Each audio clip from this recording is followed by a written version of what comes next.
2025학년도 2학기 중간고사 생명과학원 안곡고 내신 분석 리포트입니다. 우선 안곡고는 기존에도 전통적으로 유전 문제가 많이 어려운, 그리고 수능 특강이나 고3 수능 학평에서 많은 문제들을 변형해서 내는 형태의 문제를 보인 걸로 유명한 학교인데요. 총평에도 보시면 아실 거고 난이도에서도 보시면 아실 겁니다만, 이번에는 좀 특이하게도 그동안 어려웠던 시험과 다르게 유전의 기본 개념 위주의 문항으로만 출제가 되면서 난이도를 좀 낮춘 특징이 있습니다. 그런데 그럼에도 불구하고 1등급 컷은 87점 정도에서 형성된 걸로 봐서 두 가지였던 것 같아요. 우선 학생들이 생명과학 공부하는 데 있어서 좀 유전에 대한 두려움이 많았다라는 것이 있을 수 있고요. 그 다음에 기존에 나왔던 기출문제, 안곡고 기출이 좀 많이 어려웠기 때문에 그런 어려운 문항의 위주로 문제를 풀다 보니까 기본 개념을 많이 놓치지 않았나라는 것들을 보여주는 시험이었다고 볼 수 있고요.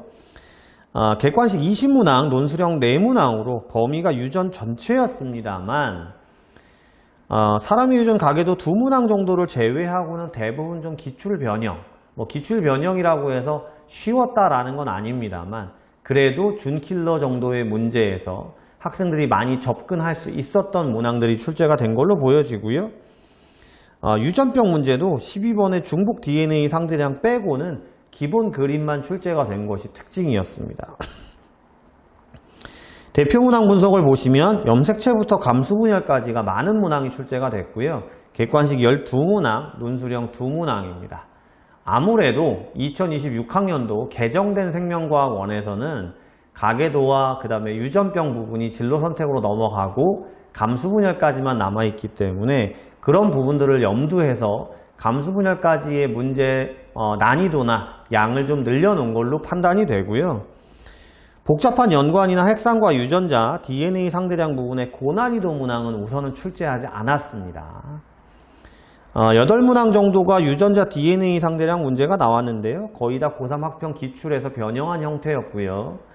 수업 시간에 워낙 많이 풀어봤던 형태였기 때문에 접근하는 데는 어렵지 않지 않았을까라고 판단이 되는데 오답률은 꽤 높았을 걸로 보여지고요. 사람의 유전은 객관식 5문항, 논술형 2문항 출제가 됐고요. 20번 문항 정도가 다인자 유전에서 좀 생각할 필요가 있는 문항이었고 배점이 5.5점이나 됐기 때문에 이 20번 문항에서도 또 등급 간의 간격이 좀 벌어지는 문항이었다라고 볼 수 있고요. 아무래도 가계도는 논술형 1번 정도가 이제 총 10점이고 소문항이 많았기 때문에 앞부분에서 시간을 많이 소요했다라고 하면 뒤에 있는 배점이 높은 문항에서 오답률이 높아지면서 1등급 컷이나 평균이 많이 낮아졌던 걸로 보여집니다. 하지만 아주 난이도가 높은 정도는 아니었어요. 기본 개념을 얼마나 정확하게 알고 있는지가 이 문제의 핵심이었다라고 볼 수 있습니다. 유전병은 객관식 3문항 나왔고요. 12번에서 DNA 상대량과 중복이 포함되어 있는 문제가 있었지만 이 부분도 기본 개념을 정확하게 알고 있었으면 크게 어렵지 않은 수준이었고요. 나머지 비분리 2문항은 그림과 기본 개념 문항이었기 때문에 전체적으로 난이도는 낮았다라고 보여준다라고 말씀을 드리는 거고요.